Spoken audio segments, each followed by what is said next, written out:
So hello and welcome to Return to the Sun sessions. This is our second attempt of interviewing Jim Gellatly because the first attempt we accidentally deleted the video that we took, XFM, as you see. Yeah, I'm just making sure that the branding is in place. Because it's not all over the wall behind you or anything. Oh yeah. Yeah, so yeah, I think we're covered. You're the guy that gives a lot of bands their first airplay. Well, me included. When I was I told you last time, when I was 17, I played my first band. You know what? I think if I wasn't on the radio, I'd still, if I had any mates, I'd have them round and I'd be playing them these bands and trying to introduce them to the music. And I'm in this lucky position where I'm on the radio, I'm hearing great music and I can share it with people. So that kind of passion for the music and discovering music is still as strong now as it was when you first started? Yeah, I still get such a buzz when I hear something that really excites me for the first time. I mean, it's inevitable that I'll get a lot of stuff through that sounds the same. I'll get a lot of bands that sound like, well, at the moment there's a lot of Arctic Monkeys type bands, Biffy bands, get a lot of them, but then there was a stage where everybody sounded like Oasis or Radiohead. But you know, bands have to start somewhere, and you know, and bands will often start out by playing other people's songs, and there's absolutely nothing wrong with that, because it teaches you the discipline and how to sort of put them together, and then you write your own material, and then you become Return to the Sun, and you go on Top of the Pops, all that stuff. Those were the days, I'll tell you. Those were the days. It was always very exciting for me when Top of the Pops was on, when a band I actually liked appeared on Top of the Pops. I would sit there with a VHS in the machine, with it on pause, taking the pause button off when Fields of the Nephilim or The Wonder Stuff or The Wedding Present or something came on Top of the Pops. And it's like, proper music on Top of the Pops, none of Kylie and Jason. When you wrote in the Sun about us, you compared us to a band called Catfish and the Bottlemen, a band we hadn't actually listened to. You can move the thing. You can, I know, you're not allowed. You're banned from moving it. I'm trying to keep. If Steve gets out of shot, Sean's been banned from moving the camera. I'm trying to keep your microphone in. You made such a fuss about getting your microphone in. But as you pointed out, there's heaps of branding behind me. It's all about the branding, you see. Sorry, Catfish in the Bottle. There's a band that we hadn't actually, Sean and myself hadn't actually listened to, and we listened to them because of that. And did I say you sounded like Catfish in the Bottle? You said fans of. Oh yeah, that's always my get out clause, because I've written that about people, for fans in the Scottish Sun, for fans of, and people said they sound nothing like them. And I said, no, but I'm not comparing your band to Coldplay.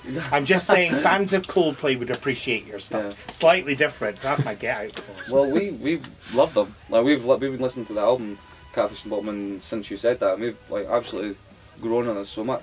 And I've been using that on Twitter, because what I do is I've went to Catfish and the Bottlemen's followers, and I've followed everyone that's following Catfish and the Bottlemen to an extent. They've got almost 100,000, and when they follow back, I send them a message saying, "Oh, we've been compared to blah blah blah. You might like this video." And then so it's a good way of sharing. It's working. It's working. Yeah, I think I have a purpose. I've increased our followers from by 300 and last week. That's good. Last week, just from that. From last week? From last week, yeah. I started doing it Wow. last week, yeah. That's good. There's nothing better than stealing another band's fans. We tried to do it a lot, to be honest. Yeah, no, that's good. I mean, how else are you going to get the message across? Yeah. Well, do you know what that does mean, though? It means you don't listen to my radio show enough. Not enough, because but I play Catfish and the Bottlemen all the time. Do you? Yeah. I usually do because I don't drive, and most people listen to radio when they're driving now. I listen to most of my music on Spotify, YouTube. Speaking of which, what's your take on Tidal? It's funny, isn't it? I think if they have now created a platform for emerging artists, but if they'd come up and said this will give the opportunity for unsigned and emerging acts to get their stuff out there, get it heard, whatever, rather than loads of millionaire pop stars getting on stage at a launch saying, we're millionaires but we'd like to be richer. I think somebody this was something somebody had said at some music industry convention I was at a few years ago, that if £1 for your mobile contract went towards the music, that would totally overpower the amount of money the music industry was making from selling music. You know, if Spotify was bundled on data contracts and stuff, you know, that's a step forward. But I mean, it does boil down to the artists getting paid for it. And in Spotify, it's streaming, you're not actually owning the track. So really, to play a track once on Spotify, should you be paying for the recording, it's probably fair. But then, what's the difference between having it in your iTunes library and playing it from the same device via Spotify, the same song? So I think what will happen is music, further down the line, music will all live in a cloud. Have you come across GigStamp yet? No. GigStamp is a brilliant app. Basically, when you're at a gig, you can check in and you get a wee, it's like a digital stamp to say you've been at that gig. Has your name on it and the name of the venue and the name of the band. Oh, cool. It's brilliant. So GigStamp, you get it for iOS and Android. Well worth checking out. No, I'll definitely do that. I'm obsessed by that. Are you? I mean, every gig I'm at and I stamp. My first one was Prince at the Hydro.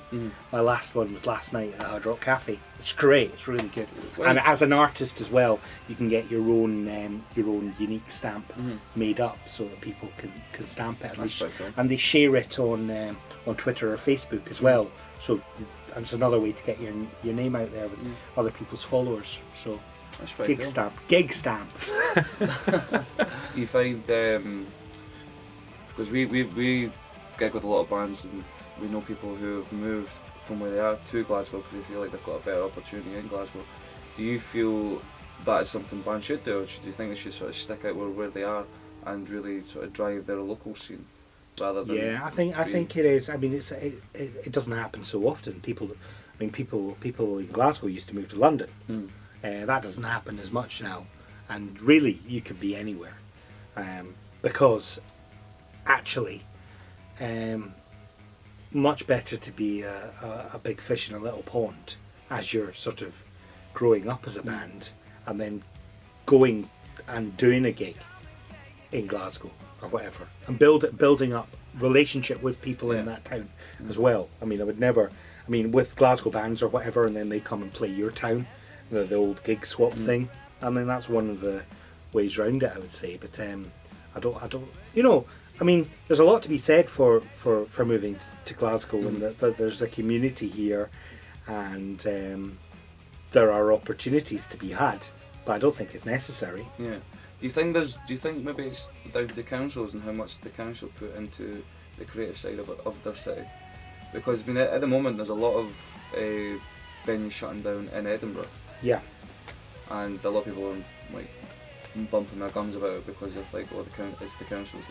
But that's who they're blaming it on, without actually having any knowledge of why things are shutting down.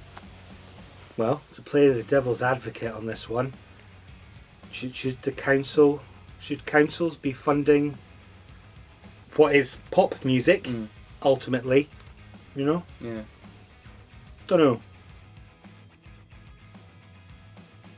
I remember going to Reform Street in Dundee. There used to be a record shop, and I bought 2 singles at the same time. So I can't say I bought one before the other. Right, okay. So I can't say what was my first record, but it was Coward of the County by Kenny Rogers. Right. Okay. Everyone considered him Coward of the County. Brilliant song. And the other one was Ian Jury of the Blockheads, Hit Me With Your Rhythm Stick. Oh, cool. All-time classic. Yeah, great tune. Took it home, and my dad said, "Which is your rude boy?" So this has "There ain't not been no some clever bastards" or something was the B-side. It's like, I mean, my dad swore like a trooper, so I don't know why he would. But it was like I was really. But the truth of the matter probably is that the first record that I bought could have been Captain Beaky and His Band by Keith Michelle. Keith Michael or something like that. Possibly, but you guys are too young to even know what that is. Yeah, I knew Rhythm Stick. Yeah. Well, that's a cool That's a great record. track. It I still actually gets seen played that. on the radio. And Top of the Pops too, I think I've seen that. Yeah. Is that where... Hit me with your rhythm stick. Is that- Nice to be a lunatic. Hit me. Hit me! Right, where was it now? So, we'll talk about John Peel, because that was like, you were speaking last time how proud you were to have won the John Peel Award for your contribution to... Oh yes, I won the John Yeah. Peel Award for contribution to music radio. Yes. Don't you know? I think it was 2008, was it? In 2008, yes. So do you want to talk us through that? Because it was quite a... You were kind of surprised by it. It was all... people knew before you did. Yeah, well, no. It was I was coming up to my, I don't know, it must have been my 40th birthday, and we were having a meeting at XFM, and Stuart the boss is like now. Jim, you've got something special coming up, so I imagine. And let's have a look. And it showed, so they'd obviously been in touch with my wife and got old pictures of me as a kid and all this sort of stuff, and showing this. And says, and when you always aspired, and your hero, John Peel. And I was just about to say, well, no, I don't John Peel, Peter Easton on Radio Scotland. He was my inspiration. But that would have sort of killed it. And they had to do this because otherwise they wouldn't have been able to persuade me to go down to London to accept the award. Yeah. So they had to sort of tell me in advance, otherwise why would I be going to this thing in London? So that was a real thrill. And I think Gary Barlow was up before me getting his award for the most plays on the radio. And it was like, he comes up and says, well, thanks. And then I do a big speech thanking everybody, bar my wife. Yeah. Oh, I didn't thank my wife. How Thank you, Candy. So would you say that was your proudest moment winning the John Peel Award? That was pretty special. But my proudest moment is every day. Yeah. When the fact that I'm still doing what I'm doing.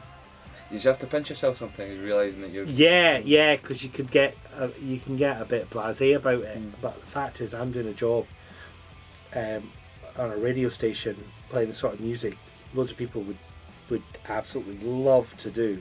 There are people knocking on the door trying to get similar opportunities, and there aren't there at the moment, and many of them would be far better than me. So it's pretty surreal that I'm doing what I'm doing. So what advice would you give to people wanting to start out in radio and wanting to become a presenter and a DJ? Create your own content. Create your own content. Do a podcast, do a video, do YouTube stuff. I mean, there's folk who've been YouTubers that have got gigs on Radio 1 through doing YouTube. So I would create your own content and get it out there. I mean, we were playing around with, before we started this, this app called Periscope, doing a wee Periscope, me chatting to you guys. I mean, that's another way of broadcasting. It's no different, and other mainstream broadcasters can pick up on that. If you create a profile, whether it's doing a podcast through Mixcloud or whatever, whether or hospital or community radio or anything like that, it's a case of building something up rather than going to a radio station and saying, I've no experience but I would like to be a presenter. Yeah. No, do your own stuff.